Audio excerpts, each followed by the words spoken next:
Hola, bienvenidos a una nueva exploración donde agarramos investigaciones súper complejas y las desmenuzamos paso a paso. Hoy tenemos sobre la mesa un tema que, bueno, a primera vista podría parecer puro trámite aburrido, puro papeleo administrativo escolar, pero fíjense que esconde una historia humana fuertísima. Vamos a meternos de lleno en la investigación de la doctora Olga Elizabeth Martínez Treviño, que se hizo en una secundaria pública en Nuevo León. Básicamente, ella descubrió cómo detrás de todas esas carpetas y firmas hay una crisis silenciosa que le está pegando durísimo a la vida y al futuro de cientos de alumnas. Así que, prepárense para ver los archivos de las escuelas no como simples papeles acumulando polvo, sino como un reflejo exacto de lo que pasa en nuestra sociedad. A ver, arranquemos con esta pregunta que es literalmente el corazón de todo este asunto. ¿Qué implica que los registros aumenten mientras la violencia permanece? Imagínense nada más esta paradoja tan frustrante. Tienes una escuela donde cada vez hay más actas, más reportes, firmas por todos lados, el archivo a reventar. Pero el daño real, especialmente la violencia machista contra las niñas, simplemente no para. O sea, esta investigación nos obliga a detenernos y decir, bueno, ¿para qué sirve todo este papeleo entonces? ¿Realmente está protegiendo a los alumnos o nada más está blindando a la institución? Y para entender esto, nuestra ruta de hoy será muy sencilla. 1. Introducción al problema escolar. 2. La ruta de investigación. 3. La violencia en los archivos. 4. El impacto en las alumnas. Y 5. Conclusiones y alternativas. A lo largo de esto, vamos a rascar más allá de la teoría para escuchar las vivencias reales de estas estudiantes. Empezamos con el punto 1, introducción al problema escolar. Detrás del papeleo. Vamos a sentar las bases de por qué esto es tan urgente. Y esto nos lleva a repensar algo que todos conocemos. El clásico expediente escolar. Normalmente creemos que es un simple registro neutral de calificaciones o de si te portaste bien o mal, ¿verdad? Pues resulta que no es para nada así. Apoyándose en pensadores como Michel Foucault y la epistemología feminista de Donna Haraway, la doctora Martínez Treviño nos explica que este expediente es en realidad una tecnología de poder. Así como lo escuchan, no es neutral. Es un mecanismo burocrático que organiza, clasifica y, lo más grave de todo, silencia. Este archivo es el que decide institucionalmente qué dolores importan, qué violencia se hace visible y qué voces se borran por completo de la historia de la escuela. Pasamos al número 2, la ruta de investigación, la espiral autorreflexiva. Para abordar esta crisis que nadie quería ver, la metodología no podía ser desde un escritorio. Se usó un marco de investigación-acción participativa, en 3 pasos. Primero, echarse un clavado crítico en los expedientes de los ciclos escolares 2024 a 2026. Segundo, salir del papel y usar técnicas participativas, o sea, hablar cara a cara y observar a maestros, directivos y, obviamente, a los estudiantes. Y el tercer paso, la triangulación. En palabras sencillas, esto es agarrar lo que dice el papel frío de la escuela y contrastarlo con lo que la gente realmente está viviendo en los pasillos. Es la única manera de saber si la versión oficial siquiera se parece a la realidad. Y esto nos lleva al punto 3, la violencia en los archivos, lo que la escuela decide ver. Los resultados de revisar estos papeles son reveladores. El gran descubrimiento aquí es la obsesión con la violencia física. Si hay un golpe, un empujón, una pelea en el patio con sangre, un moretón, ¡pum!, reporte detalladísimo. Esa es la violencia que la escuela legitima y documenta con lupa. Pero ¿qué pasa con todo lo demás? Las formas de abuso súper severas, como la violencia verbal, el acoso, la violencia simbólica, parece que son ignoradas o convenientemente minimizadas en el archivo. Y para ponerlo en perspectiva, vean esta inmensa desconexión. Un masivo 71.1% de los alumnos reporta sufrir violencia verbal y psicológica, más de 7 de cada 10, mientras que la física, que es la estrella de los reportes de la escuela, apenas llega al 32.6%.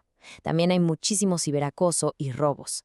La realidad es durísima. La gran mayoría de las agresiones que deprimen y aíslan a los estudiantes todos los días son exactamente las mismas que la escuela decide que no son tan importantes para su papelería. Ahora, miren esta tabla, porque explica exactamente cómo ocurre esta magia burocrática de desaparecer cosas.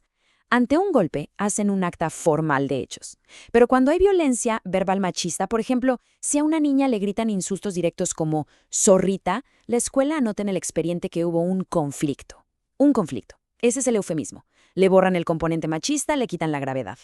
Y si resulta que el acoso pasó 1 metro afuera de la puerta de la escuela, entonces lo tachan de hecho externo y se acabó. Es una literal maquinaria para invisibilizar la violencia de género. Punto 4. El impacto en las alumnas. La psicologización del daño. Y aquí es donde la investigación se vuelve realmente dolorosa y personal. Existe un doble estándar marcadísimo. De verdad es imposible no verlo. Cuando un alumno varón se pelea o rompe una regla, la escuela aplica un enfoque normativo. Rompiste la regla número 5, aquí está tu sanción. Fin de la historia. Pero ¿qué pasa cuando involucra a las alumnas, que muchas veces son las víctimas de estas agresiones machistas?